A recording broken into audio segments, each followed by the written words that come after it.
Hello friends, आप सभी का अपने एचडीएस ट्यूटोरियल पर स्वागत है। तो आज हम लोग जेक बोर्ड क्लास 8 का सेकेंड टर्म एग्जामिनेशन 2022 का संस्कृत का यहाँ पर हम लोग आंसर देखने वाले हैं। आज आप लोगों का संस्कृत एग्जाम हुआ है। आप लोग वीडियो को पूरा देखिए, आपको पता चल जाएगा कि आप कितना सही किए हैं, कितना गलत किए हैं और आपका कितना क्वेश्चन सही हुआ है, कितना नंबर आएगा आप एवरेजली बता पाइएगा। और मुझे कमेंट करके जरूर बताइएगा कि आपका कितना नंबर आने वाला है एग्जाम में। आप एवरेज ही निकाल सकते हैं, ओके। तो एवरेज बता दीजिएगा कितना नंबर आपका आने वाला है, कितना सही किए हैं, कितना गलत किए हैं। तो चलिए हम लोग क्वेश्चन की ओर बढ़ते हैं। उससे पहले मैं आपको बता दूं कि मैं मॉडल क्वेश्चन क्लास 8 का सारा सब्जेक्ट अपलोड कर दिया हूं और उससे कुछ कुछ क्वेश्चन मैच हो रहा है। तो मॉडल क्वेश्चन आप लोग जरूर पढ़कर जाइएगा, नीचे डिस्क्रिप्शन में लिंक मिल जाएगा। तो देखिए, खंड क में अति लघुत्तरीय प्रश्न, यानी कि आप लोगों को अति लघु बिल्कुल शॉर्ट में आंसर देना है।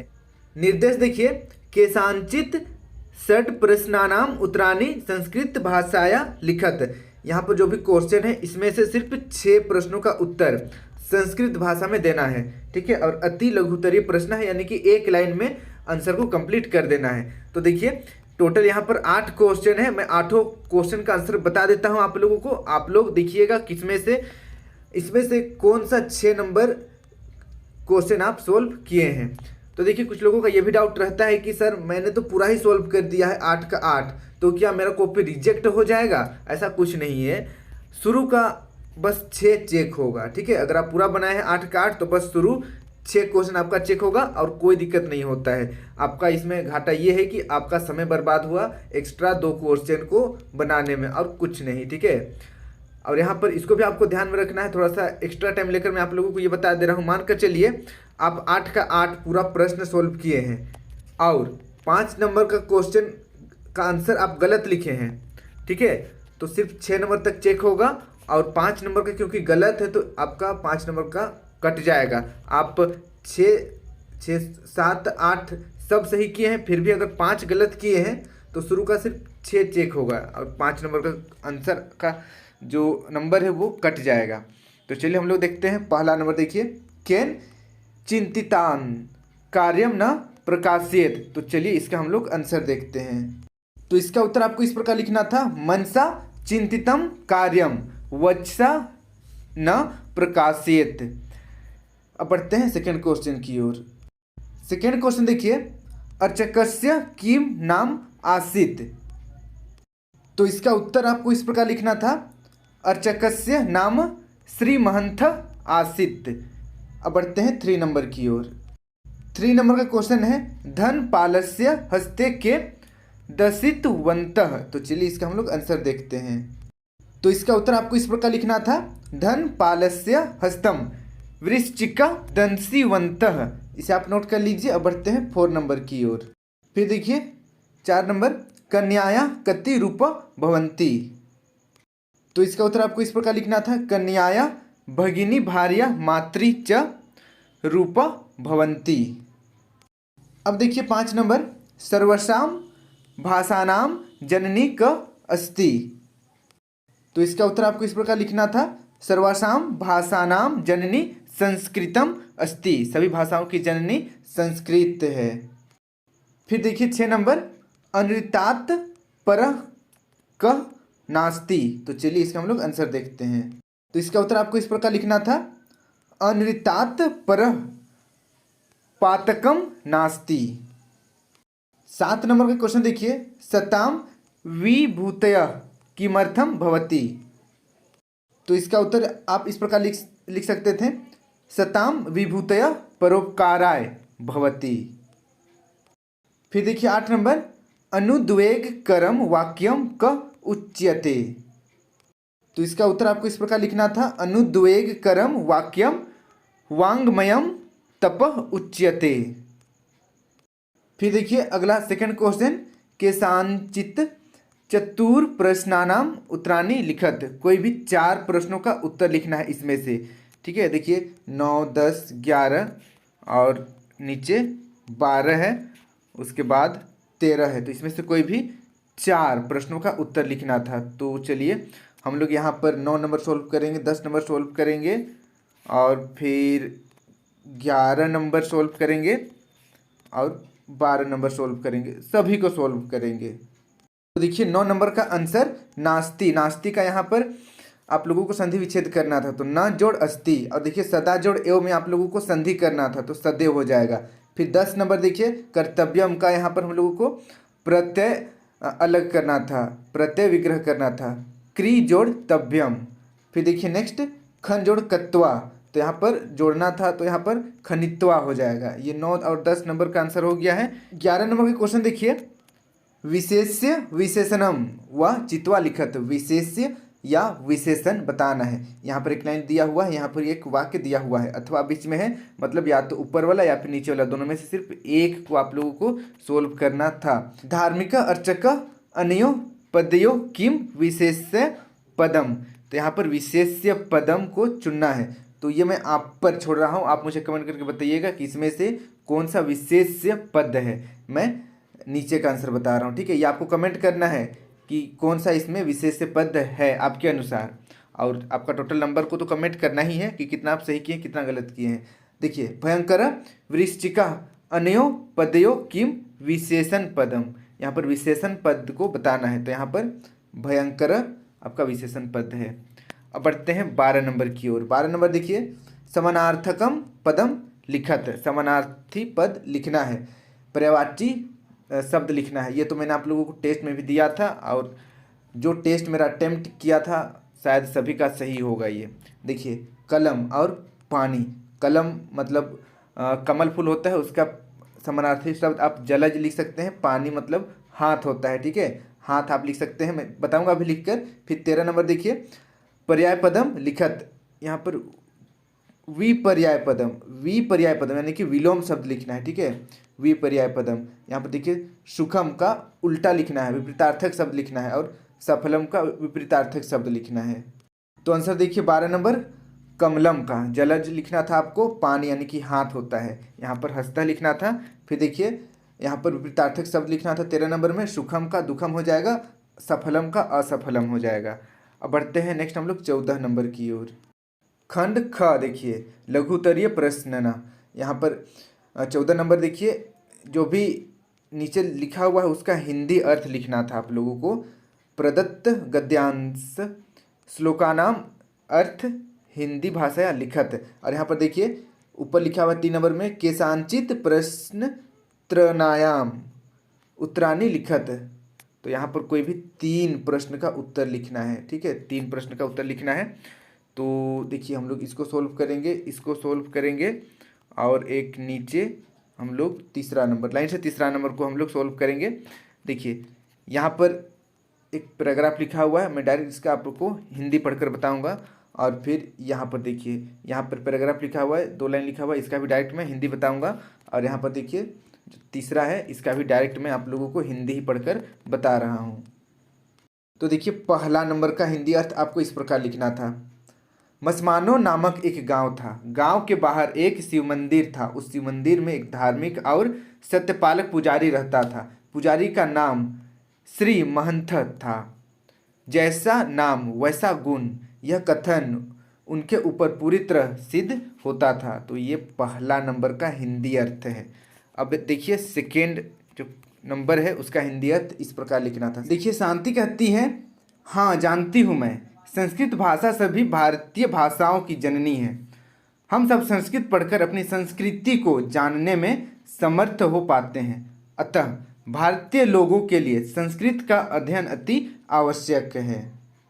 ये आपका सेकेंड जो पैराग्राफ है उसका हिंदी अर्थ है। अब बढ़ते हैं हम लोग तीसरा नंबर की ओर। तीसरा नंबर का हिंदी अर्थ इस प्रकार है, देखिए उत्तर, वर्तमान समय में समाज में एक प्रमुख समस्या है, सभी जगह जब तक नारी हत्या के समाचार सुने जाते हैं, कहीं भ्रूण हत्या, कहीं दहेज हत्या, कहीं आग में जलाने से अथवा कहीं जहर पिला देने से, कन्या भ्रूण हत्या तो राष्ट्र में काला धब्बा ही है। ये इसका हिंदी अर्थ है। अब बढ़ते हैं हम लोग अगला क्वेश्चन की ओर। यहाँ पर और 2 श्लोक है, इसका आंसर मैं नहीं बता रहा हूँ। आई होप ये थोड़ा हार्ड है तो इसे आप लोग नहीं अटेम्प्ट किए होंगे, या अटेम्प्ट किए हैं तो भी कोई दिक्कत नहीं है, सही ही किए होंगे, क्योंकि याद किए होंगे आप। अब बढ़ते हैं हम लोग नेक्स्ट 15 नंबर की ओर। केषांचित प्रश्न द्वयस्य उत्तरम लिखत, किन्हीं दो प्रश्नों के उत्तर लिखना है। तो यहाँ पर देखिए टोटल आपको 4 क्वेश्चन मिलेगा, 1 2 3 और नीचे 4। तो इसमें से मैं आप लोगों को टोटल 3 का आंसर बताने वाला हूँ, पहला नंबर, दूसरा नंबर और तीसरा नंबर। पहला क्वेश्चन देखिए, उपसर्ग किसे कहते हैं, किन्हीं 4 उपसर्गों से 2-2 शब्द बनाएं। तो चलिए इसका हम लोग आंसर देखते हैं। तो इसका आंसर आपको इस प्रकार लिखना था, अपने शब्द में भी आप लिख सकते हैं, धातु से पहले उपसर्गों को जोड़कर हम नए क्रियापदों का निर्माण करते हैं। उपसर्ग साधारण रूप से 22 हैं, जैसे प्र, प्रा, अप, सम, अनु इत्यादि। फिर अब इसका हम लोग उदाहरण देखते हैं। तो देखिए उपसर्ग प्र से 2 उदाहरण, प्रबल, प्रताप। ठीक है, अगला टोटल 4 उपसर्ग से हम लोगों को 2-2 उदाहरण बनाना है। दूसरा उपसर्ग है परा, परा से उदाहरण है पराजय और पराक्रम। वहीं पर देखिए अप का उदाहरण है अपमान और अपहरण। फिर देखिए नेक्स्ट सम, सम का उदाहरण है संगम और संस्कार। इस तरीके से इसका आंसर कंप्लीट हो गया। आप अपने से भी कोई भी उदाहरण यहाँ पर लिख सकते थे। आई होप आपने सही बनाया होगा। अगला क्वेश्चन सेकंड नंबर देखिए, संधि क्या है, इसके भेदों को उदाहरण स्पष्ट करें। संधि क्या है बताना है और भेद को स्पष्ट करना है। तो देखिए इसका उत्तर आपको इस प्रकार लिखना था, पूर्व पद के अंतिम वर्ण के साथ उत्तर पद के पूर्ण वर्ण के मेल से जो परिवर्तन होता है वह संधि कहलाता है। देखिए यहाँ पर जो डेफिनेशन है, परिभाषा है, थोड़ा सा आपको हार्ड लग रहा होगा, बट आपने जैसे भी अपने शब्द में लिखा है सही लिखा होगा। 2 वर्णों के मेल से जो विकार उत्पन्न होता है उसे भी संधि कहते हैं। ठीक है, अपने शब्द में लिखना था, सही हो जाता संधि का परिभाषा। ठीक है, यहाँ पर थोड़ा सा हार्ड लग रहा होगा, बट संधि का परिभाषा आप अपने तरीके से भी लिख सकते हैं। यहाँ पर देखिए जैसे शिक्षा जोड़ अर्थी, शिक्षार्थी, भानु जोड़ उदय, भानुदय, गिरी जोड़ इस, गिरीश। और यहाँ पर देखिए सामान्य रूप से संधियाँ 3 हैं, स्वर संधि, व्यंजन संधि, विसर्ग संधि।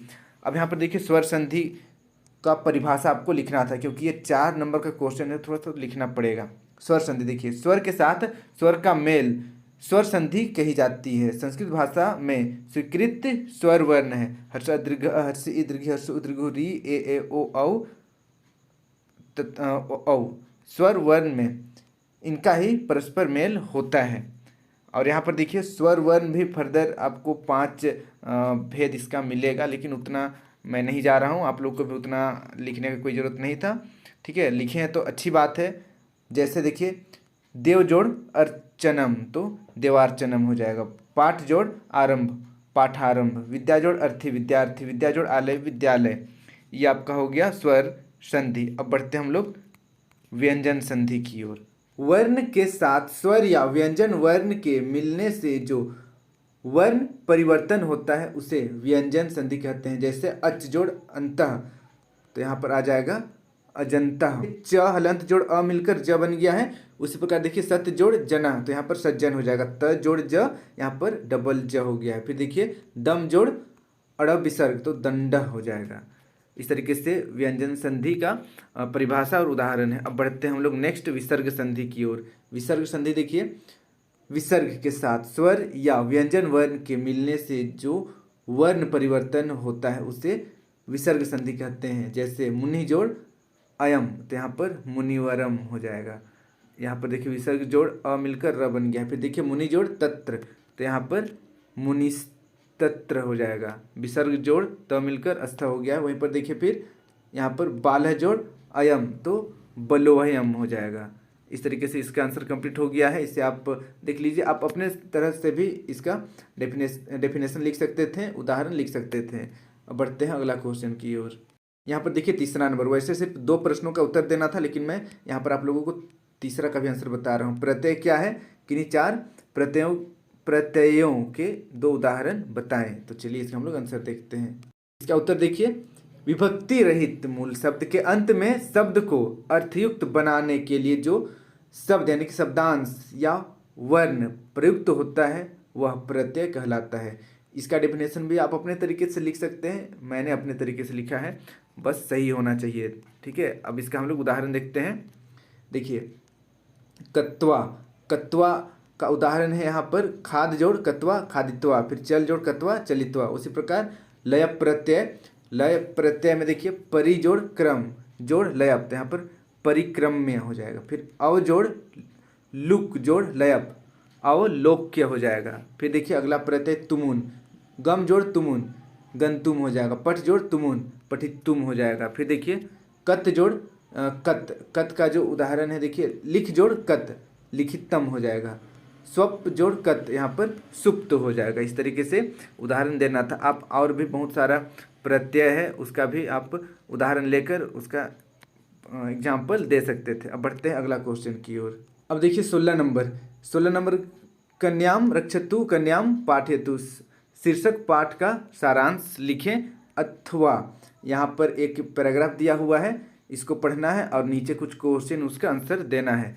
तो यहाँ पर देखिए कन्याम रक्षतु कन्याम पाठयतु, इसका शीर्षक का आप सारांश लिख सकते थे। आपने लिखा होगा तो अच्छा है। मैं यहाँ पर इस पैसेज का आंसर आप लोगों को बताने वाला हूँ। देखिए यहाँ पर ऋतुराज यानी कि बसंत के बारे में एक पैराग्राफ है। डायरेक्ट मैं क्वेश्चन पर आता हूँ, आप लोग पैराग्राफ ऑलरेडी पढ़ चुके होंगे। यहाँ पर देखिए क नंबर एक पद उत्तरत, भारते कति ऋतव भवंती, भारत में कितने ऋतु हैं, तो एक पद में उत्तर देना है। तो इसका आंसर आपको पैसेज से चुनना था। यहाँ पर षड, बस इतना ही आंसर लिखना था, षड आंसर सही हो जाता। अब बढ़िए सेकेंड क्वेश्चन की ओर। ऋतुराज क कथ्यते, ऋतुराज किसे कहते हैं, ऋतु का राजा किसे कहते हैं, तो वसंत, बस वसंत लिखना था। सेकंड नंबर भी आपका सही हो जाता। फिर देखिए तीसरा नंबर, किम विस्मृत्य जना पर स्वपरा मिलंती, तो इसका आंसर आपको यहाँ पर से लिखना था द्वेषम, बस द्वेषम लिखते आंसर सही हो जाता। अब बढ़ते हैं नेक्स्ट हम लोग 4 नंबर की ओर। रक्तवर्णम रक्तचूर्णम च के प्रक्षिपंती, तो यहाँ पर आपको जना लिखना था, बस आंसर सही हो जाता। अब बढ़ते हैं अगला क्वेश्चन की ओर। ख नंबर देखिए पूर्ण वाक्यन उत्तरत, पहला नंबर देखिए जना कथम परस्परम मिलंती, तो चलिए इसका हम लोग आंसर देखते हैं। तो इसका आंसर आपको यहाँ से पूरा इसको लिख देना था, पूर्ण वाक्य में उत्तर लिखना था। द्वैतम विस्मृत्य सर्वे परस्परम मिलंती, सभी लोग अपना जो दोष है या फिर अपना जो बुराई है उसको, एक दूसरे का बुराई को भुलाकर लोग मिलते हैं। इसे आप नोट कर लीजिए करना चाहते हो तो, अदरवाइज हम लोग बढ़ते हैं अगला क्वेश्चन की ओर। सेकेंड नंबर का क्वेश्चन है होलिकोत्सव कदा आयोज्यते, होलिका उत्सव कब आयोजित होता है, तो चलिए इसका हम लोग आंसर देखते हैं। तो इसका आंसर आप यहाँ से लिख सकते थे एग्जाम में, होलिका उत्सव फाल्गुन मासस्य पूर्णिमायाम भवति, इतना तक लिखते तो भी सही हो जाता। ठीक है, सही है आंसर। अब बढ़ते हैं अगला क्वेश्चन की ओर। देखिए 3 नंबर का क्वेश्चन है हर्षातिरेकेन के प्रश्नाना भवंती, तो चलिए इसका हम लोग आंसर देखते हैं। यहाँ पर इसका आंसर लिखना था यहाँ से लेकर यहाँ तक। ठीक है, ये आपका 3 नंबर का आंसर है, आप सही किए होंगे। अब बढ़ते हैं अगला क्वेश्चन की ओर। अगला क्वेश्चन देखिए ग नंबर, अस्य गद्यांशस्य कृते उपयुक्तम शीर्षकम लिखत, इस गद्यांश के लिए एक उपयुक्त शीर्षक लिखना था। तो इसका आंसर आप अपने तरीके से लिख सकते थे, लेकिन मेरे लिए जो उपयुक्त शीर्षक है होलिका उत्सव ये है। ठीक है, होलिका उत्सव भी ठीक है, अदरवाइज आप वसंत उत्सव लिखे हैं तो भी सही है। लगभग दोनों सेम ही है, दोनों के बारे में यहाँ पर बात हो रहा है। या फिर आप दोनों को लिखते हैं वसंत उत्सव होलिका उत्सव तो भी सही है। ठीक है, ये होलिका उत्सव या वसंत उत्सव या फिर दोनों, इस तरीके से इसका आंसर होता। तो आज हम लोग जैकबोर्ड क्लास 8 का संस्कृत का पूरा सॉल्यूशन किए हैं।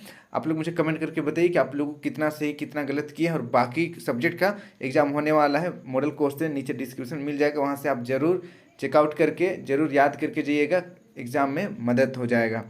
वीडियो अपने सभी दोस्तों के साथ जरूर शेयर कर दीजिएगा और चैनल को अभी तक सब्सक्राइब नहीं किए हैं तो सब्सक्राइब करके बेल आइकन ऑल पर जरूर क्लिक कर दीजिएगा, ताकि इस तरीके का वीडियो मैं जब भी अपलोड करूं आप तक नोटिफिकेशन पहुंच जाए। Thank you for watching video, have a good day.